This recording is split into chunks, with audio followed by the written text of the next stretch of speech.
Hello po sa inyong lahat mga ka-crypto. Ako po si Pinoy Crypto Trader at sa video na ito ay atin pong pag-uusapan ang tungkol dito kay Shiba Inu, kung saan ay meron daw po siyang isang nabuong pattern na tinatawag pong bullish pennant. Ayan. At ang breakout sa kanyang bullish pennant na ito ang siyang magpapalipad kay Shiba Inu patungo sa kanyang panibagong mataas na presyo or yung kanyang tinatawag po na ATH or all-time high na presyo. At yan po ay ayon sa isang kilalang crypto analyst. Kaya yan, atin pong pag-uusapan dito ang kanyang paliwanag tungkol dito. Pero bago pa tayo magpatuloy, ay nais ko lamang po munang bigyang linaw ang aking disclaimer kung saan ang nilalaman po ng video na ito ay hindi po ito isang financial advice. For education and information purposes lamang po ang layunin nito. Maliban po dito ay nais ko na rin pong magbigay babala na wala pong kahit anumang group chat ang Pinoy Crypto Trader. Ayan.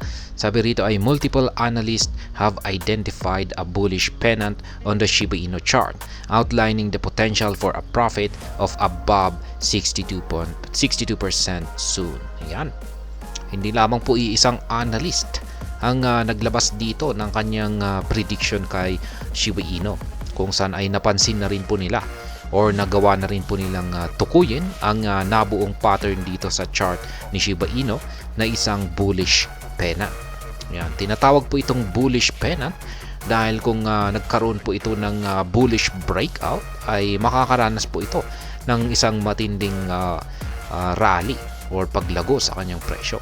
At ayon po rito ay kung pag nagkaroon siya ng bullish breakout ay maaaring makaranas daw po siya ng higit 62% na paglago sa kanyang presyo. Prominent market observers are confident that SHIB is counting down from its current consolidation phase. They have forecasted various breakout price targets Shiba Inu holders may look out for soon. Ayan. Ang sabi rito ay yung mga market observers, ayan, mga crypto analyst na rin po yan, ay napaka-confident po nila. Or ibig pong sabihin ay malakas ang kanilang paniniwala na ang pagko-consolidate yan nitong si Shiba Inu sa loob ng kanyang bullish pennant pattern ay nabibilang na, or ibig sabihin ay malapit na po siyang makawala rito.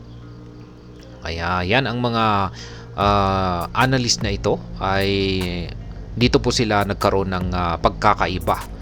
Yan, yung kanilang price targets. Kung magkakaroon po ng breakout, yan, sa bullish pennant pattern ni Shiba Inu, ay meron po silang magkakaibang mga price target dito. Incoming 62% from Shiba Inu holders. Ayan, ito po yung analyst.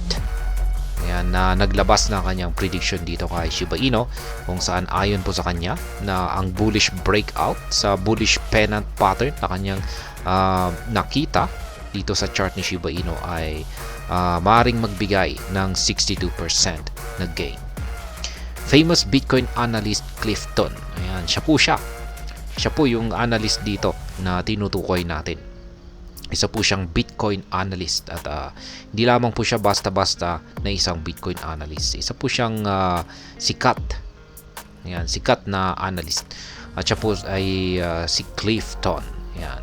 Has joined the rooster of commentators calling attention to an impending bullish trend for Shiba Inu. In a recent update on X, Clifton highlighted the formation of a bullish pennant on the 24-hour time frame for Shiba Inu.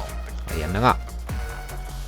Nakisali na rin itong si Clifton sa mga commentators na naglalabas or nagbabahagi ng kanilang mga technical analysis dito kay Shiba Inu.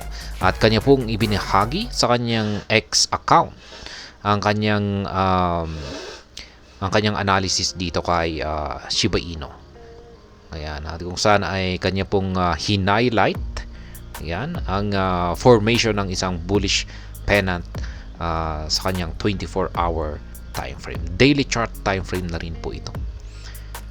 For context, a bullish pennant formation signals that an asset is prepared to continue an uptrend commence much earlier before encountering brief opposition. This formation, resembling a symmetrical triangle, is characterized by consolidating prices, hinting at an imminent breakout. Sa madaling salita ay ang isang bullish pennant pattern ay isa na rin po itong symmetrical triangle pattern. At yung market price ni Shiba Inu ay naglalaro po sa loob nito. Ngayon, kung pag nakawala po siya rito, ayan, at kailangan po siyang makalabas sa ibabaw na bahagi nito. At kung ito nga ay nakawala at lumabas sa ibabaw na bahagi ng pattern na ito, ay dito po siya. Yan po yung tinatawag natin na breakout. At kung nagkaroon siya ng breakout, ay dito na po siya lilipad sa mataas na presyo. Clifton asserted that an upside from the configuration could net Shiba Inu holders a short-term profit of up to 60%. Ayan. Sa pamagitan daw po ng bullish pennant pattern na ito, kung nakaranas po ng breakout ang pattern na ito, ay magbibigay daw po ng short-term na profit itong si Shiba Inu ng hanggang 60%. Kaya ito po yung kanyang ibinahagi na chart dito kay Shiba Inu. At yan yung dalawang kulay itim na linya na ito. Ayan po ang bumubuo sa bullish pennant pattern. Kaya mapapansin natin ay isa na rin po itong symmetrical triangle pattern. Ngayon ay yan, linagyan po niya ng kulay green rito. Ayan, na parang ayan, kulay green na area or portion na nagpapakita po sa kanyang price target. Ayan. At yan po ay umaabot sa 60%. At syempre yan ay kung nagkaroon siya ng breakout sa upper portion na ito. In particular, the accompanying graph proposed that Shiba Inu could rally to the 40 digits 4 price level at the very least within the next few weeks. Kaya yan, base daw po sa chart na ito ay kung nagkaroon na nga ng breakout itong si Shiba Inu dito sa upper portion ng ating bullish pennant pattern na ito, ay aakyatin niya ang presyong 40 digits 4. Ayan, at least sa mga paparating na ilang linggo. Ayan. Ayan po ang kanyang prediction dito.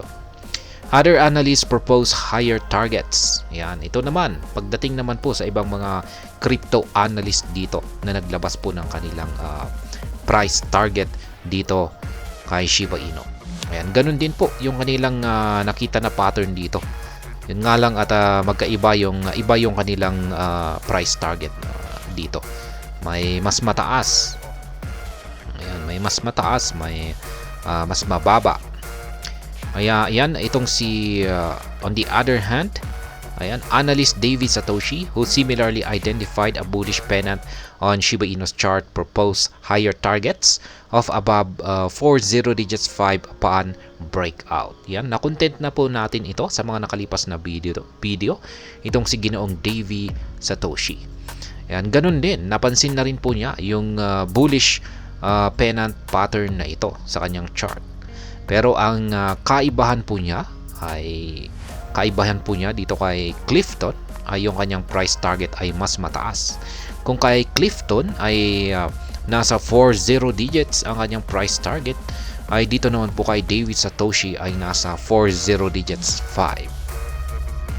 Other market watchers like the pseudonymous World of Charts have conveyed similar opinions, identifying 40 digits 5 as SHIB's potential target. Ganun na rin po itong si World of Charts at na-content ko na rin po ito yung kanyang analysis at sila po ay magkatugma kay Ginoong David Satoshi na kung nagkaroon ng breakout dito sa upper portion ng bullish pennant pattern na ito, ay aakyat itong si Shiba Inu hanggang sa 40 digits 5 na presyo.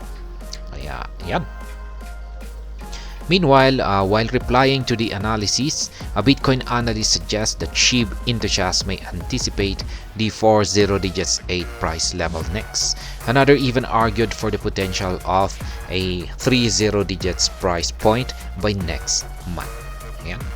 Meron na rin pong iba na mga Bitcoin analyst dito. Ayan, isang Bitcoin analyst ang nakapagsabi na ang sunod daw na mataas na aakyatin ni Shiba Inu ay ang presyong 40 digits 8. Kaya ayan, mas mataas po yung kanyang prediction kumpara rito kay World of Charts at saka kay Ginoong Davey Satoshi. Yan, meron pang isang analyst na nakapagsabi na sa susunod na buwan, yan po ay sa buwan ng June, ay meron daw pong potensyal or kakayahan na akyatin ni Shiba Inu ang presyong 30 digits 15. Kaya yan, taas po niyan. Ibig sabihin, magbabawas po siya ng isang 0 decimal digits. At kung nangyari po yan, ito po ang kanyang magiging panibagong all-time high na presyo. Kaya yan pong muli ang isang Shiba Inu bullish pennant na kung pag nabasag ay ito daw ay aangat sa isang panibagong mataas na presyo ayon sa mga iba't ibang mga kilalang crypto expert or analyst. At hanggang dito na lamang po tayo sa video na ito. Sana po ay inyong nagustuhan ang aking paliwanag dito. Kung inyo po itong nagustuhan ay pakiclick lamang po ang like button nito. Para naman po sa mga bago lamang dito, kayo po ay aking inaanyayahan para mag-subscribe. Pakiclick na rin po ang bell icon nito dahil ito po ang siya magsisilbing notification nito sa mga bago kong videos na akin pong ina-upload sa aking YouTube channel na ito. Marami pong salamat sa panunood. Ingat po tayo lagi at God bless po sa ating lahat.